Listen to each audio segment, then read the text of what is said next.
Tarot. Tarot cards have been used for centuries for divination, for guidance, for fortune telling. They were kept in the shadows and yet consulted by some of the most powerful people throughout history. And the imagery of the cards has always fascinated me. Today we're going to dig into the imagery of Kali as the Empress. We're going to look at the Empress card and its traditional meaning, and then we're going to look at it as Kali in the Halloween tarot deck. I'm looking forward to diving in. Thanks for joining me.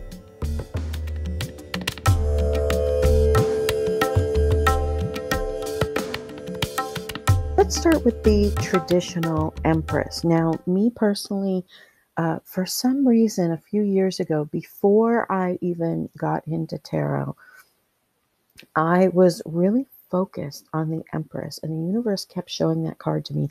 I actually bought a necklace with the Empress on it, like 2 or 3 years ago at a con show. I only started reading in February of 2020. So it was very interesting how that was already kind of in my life. Now, traditionally, the Empress is traditionally associated with maternal influence. And it's the card if you're hoping to start a family. She can represent the creation of life, romance, art, or new business. Biddy Tarot, which is one of the sites that I go to on the regular, show her love for sure. Let's pull her up. I used Biddy Tarot descriptions as I was learning, and I found them to be very easy to understand, and they connected with the meaning that I had in mine as well, with my understanding as I kind of like looked at the cards, because I read a lot intuitively. It's a lot of energy reading rather than card reading per se. Okay, so femininity, beauty, nature, nurturing, abundance. If it's reversed, creative block. A beautiful, full-figured woman, blonde hair, peaceful aura, pomegranates, Venus, the essence of the Empress. A beautiful, lush, winding stream, surrounds her and draws peace from her. She's basically like all the love that you could possibly embody in one card. Now, if we go back here to the thing and we look at the traditional images of the Empress. So we start with your typical Rider-Waite cards. And this is like what you would normally see. You can see she's usually portrayed as pregnant. Like this one, she looks much more pregnant. What is this? I want to give props to whoever I pull up here. The Empress card, tarot card journal, major arcana tarot card notebook. Okay. So I think it's just a notebook with that image on the cover. Here's one from Pinterest that points out all the different symbol of power, feminine comfort, love and beauty. For me, when the Empress comes up, it's like, she's all the queens in the deck rolled together. She's not only loving and empathetic, but she has a savvy about her. She is street smart. She has, the planning skills. She has the passion. She has the creativity, and she carries the truth in her. So to me, that's how I always interpret the Empress. And let's see if I can find some other. So here's one that's a little bit different. Still, very feminine, very in charge, very much all the queens in one, depending on how you view queens. Some people tend to make the queens a little kind of mean girl sassy, but like boss, like boss bitch, I guess. So here's an interesting one where she's like, she's got like a dog and a cat here. This is the Tarot Love tarot deck. But you can see that a lot of these are like, here's a greeting card that someone created. Looks like Ariana Cookie. you can see that they're very feminine. They're very much, you know, this one even has a child breastfeeding. They're very nurturing, the energy of the Empress. This is one of my favorite readers, Steve's Love Tarot. If you are not easily offended, he's one of the best energy readers I've ever watched in my entire life. Yeah, so this is the Light Seers Tarot. And the way that I see the tarot, this is one of the most accurate portrayals in how I've always viewed the Empress. Having this space of creation and love for all, but it's a mother's love, and a mother's love can be a tough love sometimes. It's a nurturing love. When I say mother, that doesn't mean female, that just means the feminine. Every male has an empress within them as well. It's a space of creation and love, but tough love and understanding love and nurturing love and divine. For me, the Empress kind of represents the love of the universe expressed in the way that it, I hate to say should be, but is meant to be expressed. And, so this is, you can look all of this stuff up, and every single one of you, I give birth to my abundantly rich future. Every single one of you will be drawn to, a different empress, to a different empress, in the decks. My favorite deck currently is my Alice in Wonderland deck. So this is my current favorite deck that I use on the regular, this Wonderland Tarot. In this one, the Empress is a little sheep. Looks like a little grandma sheep, like knitting. But then you find her in so many of the other cards, like in the background, or she's in the boat with them on the Six of Swords. So it's very interesting. So this is how I'm used to the Empress being portrayed. Okay, so I uh, got myself the Halloween tarot deck. It is from Spencer's. It has a lot of cartoon images on it, and I was using it for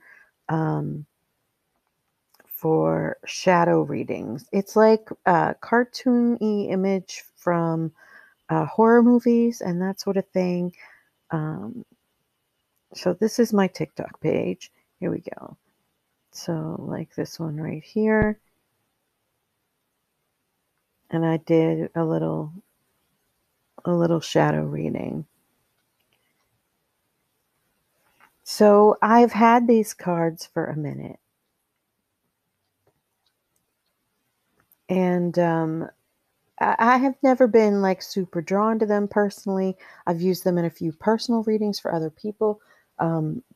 But for me, I just never really looked into any of the imagery. So I recently made a little trip to the Spirit Halloween store with my beautiful daughter in Chicago. Yeah, we met this guy while we were there. Just as all the others have. Spirit Halloween store is, I'm sorry, I'm sad for you, but it's basically a big store that opens here in the States once a year. And for those of us who are a little bit overall off-center, witchy, who like, things that are a little bit horror related in our home year round, they have some of the best, like, stuff.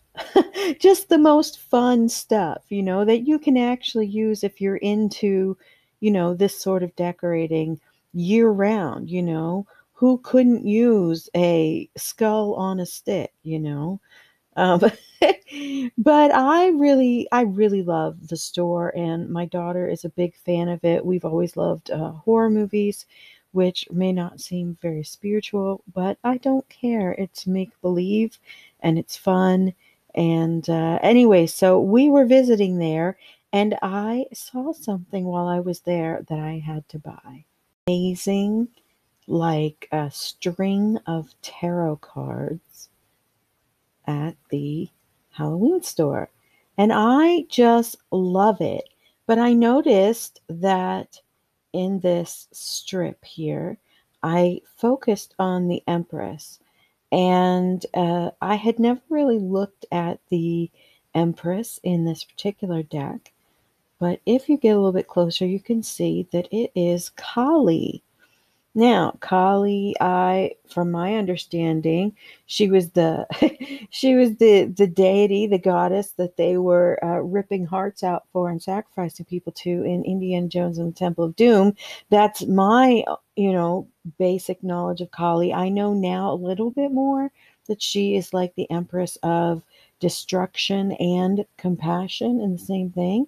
So when we zoom in on this card, you can see, oh, lovely. Yes, she's, ripping a man's head off. Yeah, I think that she's drinking his blood. So I thought in comparison to, I thought in comparison to the way that the Empress is usually portrayed, which is this, beautiful, nurturing goddess. When I talk about tough love, this is tough love to the nth degree. Like, this is tough love, like, to the end, like ride or die. Okay, well, I guess you're going to die then. So I found this very interesting and it made me kind of, curious about it. So now the way that the universe speaks to me is that if I get an idea in my head, I thought when I put it up and I'm looking at it in my house, because that's literally, it sits underneath of my elefante here, which I absolutely adore and has been in my house for I think probably 15 years, maybe more. Um, love my elefante. Um, anyways, so I had the thought about it, and then I literally saw the thumbnail for a video that had Kali in it. And then I had it flash on a, like some other thing, like in a video, the imagery of Kali. And then I watch Drag Race Thailand. Was it Thailand? I think it's Thailand. And they had imagery from Kali, and we're talking about her nurturing, destructive nature. So that was like all I needed to verify that this is what I am supposed to be looking into, is connecting this to the imagery of the Empress that I am used to dealing with. So let's dig into Kali and how that relates to the Empress. Kali. We always have the Wikipedia right here at the tops. Obviously, there's some sort of um, computer thing now named after it. But I always like to go down to these little questions because this is the stuff that people actually ask. And then Google pulls these cute little snippets to tell us about it. So from Britannica, she who is black or she who is death in Hinduism, the goddess of time, doomsday, and death, or the black goddess. Okay. Is Kali good or bad? Wikipedia. In spite of her seemingly terrible form, Kali Ma is often considered the kindest and most loving of all Hindu goddesses, as she is regarded by her devotees as the mother of the whole universe. Which, if we take that and we throw it back to the image from the Light Seer deck, that makes a lot of sense. And she was the mother of the whole universe, and she had the big belly in it, right? Because of her terrible form, she's also seen as a great protector. That's very interesting. So that also connects to that nurturing energy that the traditional Empress has. Is the goddess Kali powerful? Ma Kali is the most misunderstood of all Hindu goddesses, though she is often regarded as the most powerful. Ma Kali was first introduced to the modern world by Ramakrishna Paramahansa as the mother Supreme Mother of the Universe. Very interesting. This one is from dailyo.in. Why we must worship Goddess Kali. What is the story of Kali? This is from worldhistory.org, the World History Encyclopedia. Kali is the Hindu goddess of death, time, and doomsday. She's often associated with sexuality and violence, but is also considered a strong mother figure and the symbol of motherly love. Kali embodies Shakti. Ooh, okay. Shakti, feminine energy, creativity, and fertility, and is an incarnation of Parvati, the wife of the great Hindu god Shiva. So that's part of the story line of this particular embodiment of the Empress energy. But so it's almost like the more traditional Empress has the violence pulled out of it. But if you think about the Queen of Swords, which is what she embodies, the swords is like the swords of truth and is often battle and conflict and, fighting for right.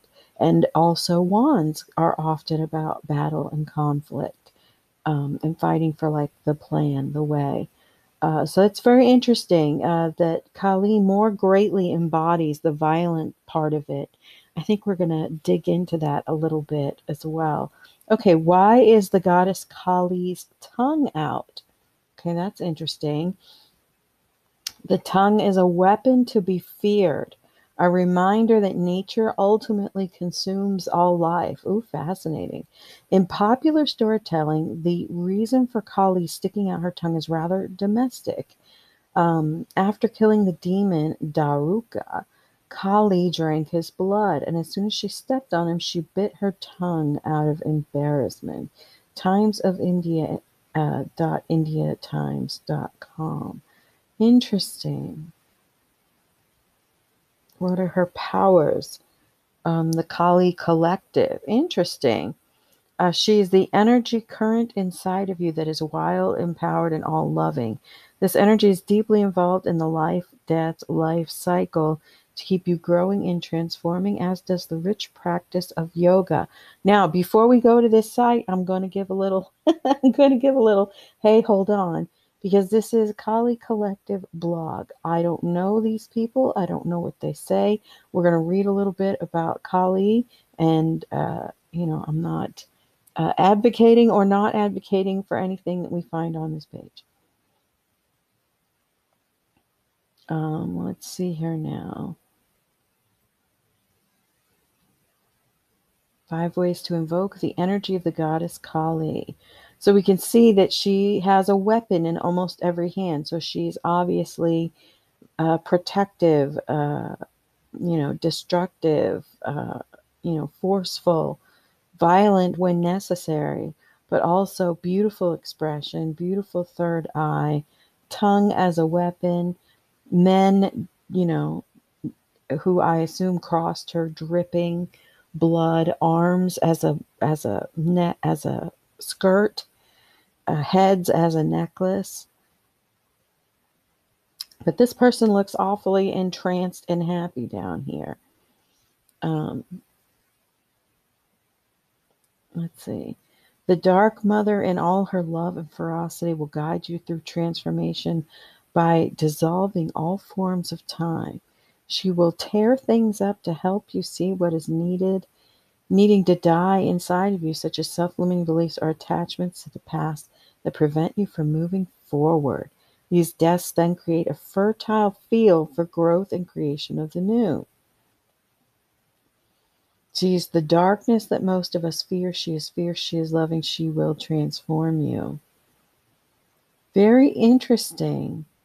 All right. This is very interesting. Okay, let's go back to the more traditional versions of Kali. Their skulls. Wearing the necklace of skulls that the goddess Kali wears symbolizes liberation, knowledge, and wisdom. This mala brings immense protection in the lives of the devotees. The mala is made up of either animal bones or dead human skull bones.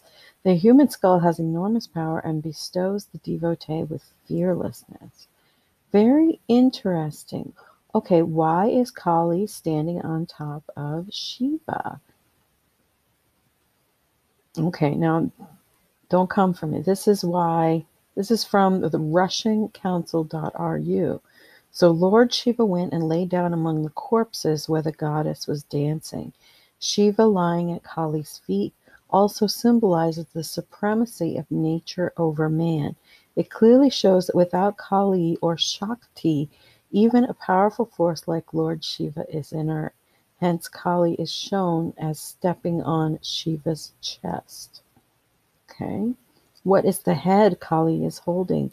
Embrace your wild, untamed side. The picture of the four-armed Kali standing upon Shiva holding the decapitated man, head of a man. That doesn't tell us. Okay. What day is for Ma Kali? Let's see. In 2020, it's in November 14th. Kali Puja. Okay, let's see when that is this year. 2021. Thursday, November 4th. Very interesting. Office holidays. Says Kali Puja is a regional public holiday observed in several Indian states on the new moon in the month of Kartik, or November 4th.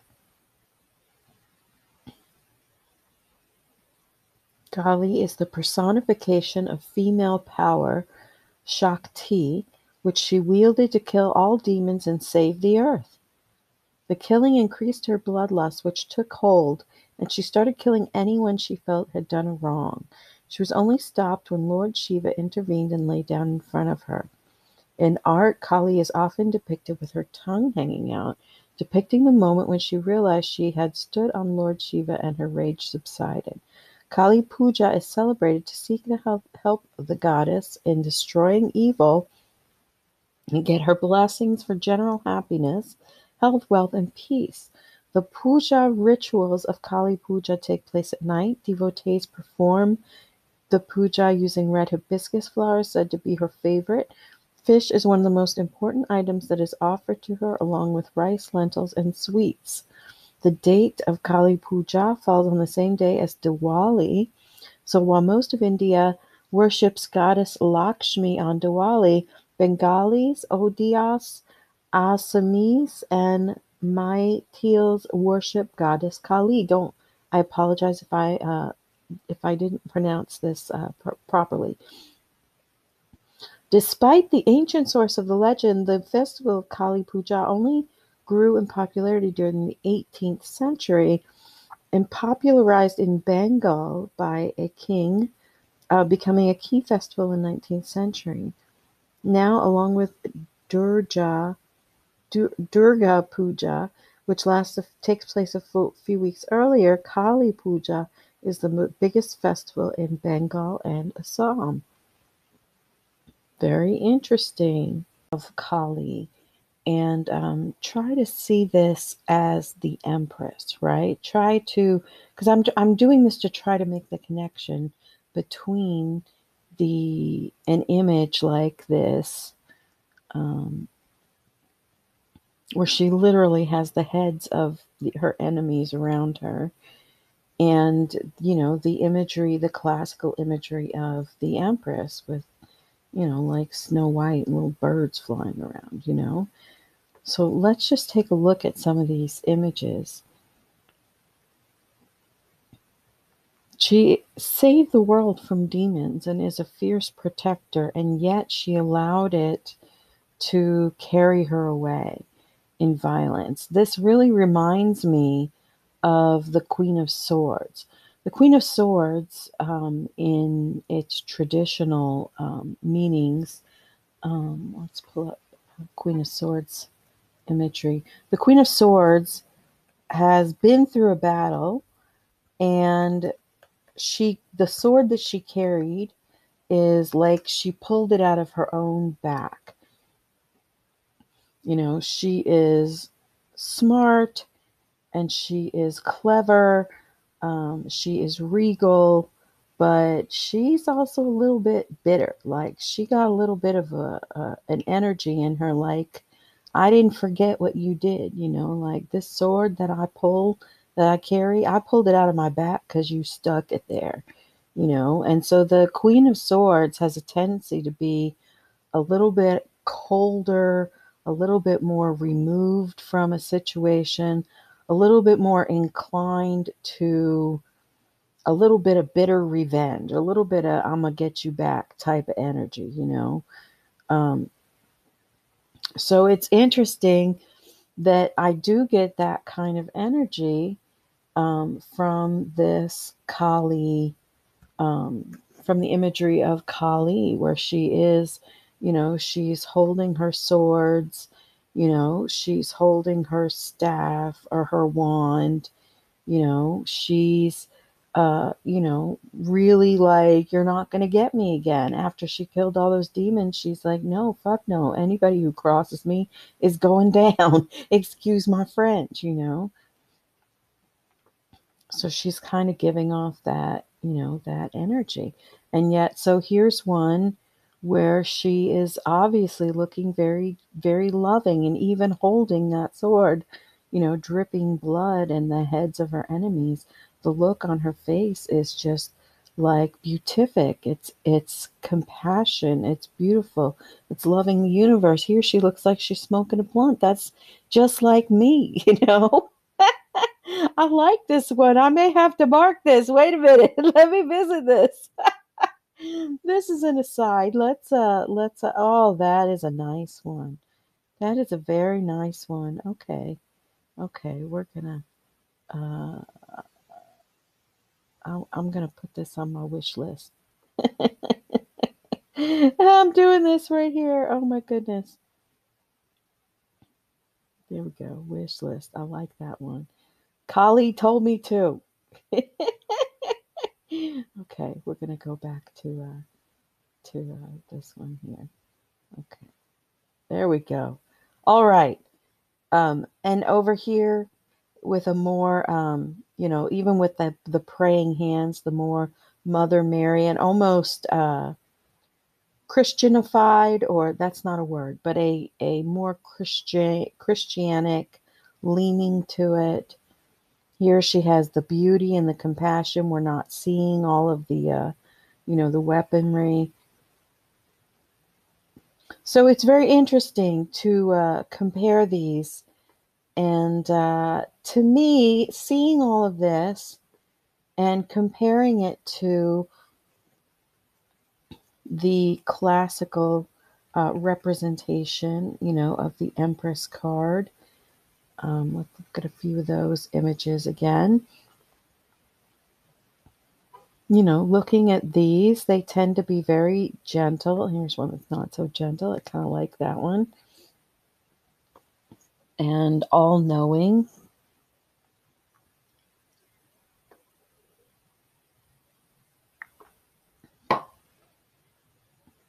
And this one especially, here we have that world in everything, and yet, this calm, peaceful, look on her face. So this is definitely saying to me that just because you're the Empress, just because you are calm, just because you are, uh, the physical, the garden, the receptive energy, doesn't mean that you have to be a pushover. Doesn't mean that you have to take people walking all over you. Doesn't mean that you are any less than if you embrace compassion and love, because Kali is also compassion and love. And just because we see this imagery that can be so harsh, when it comes to Kali.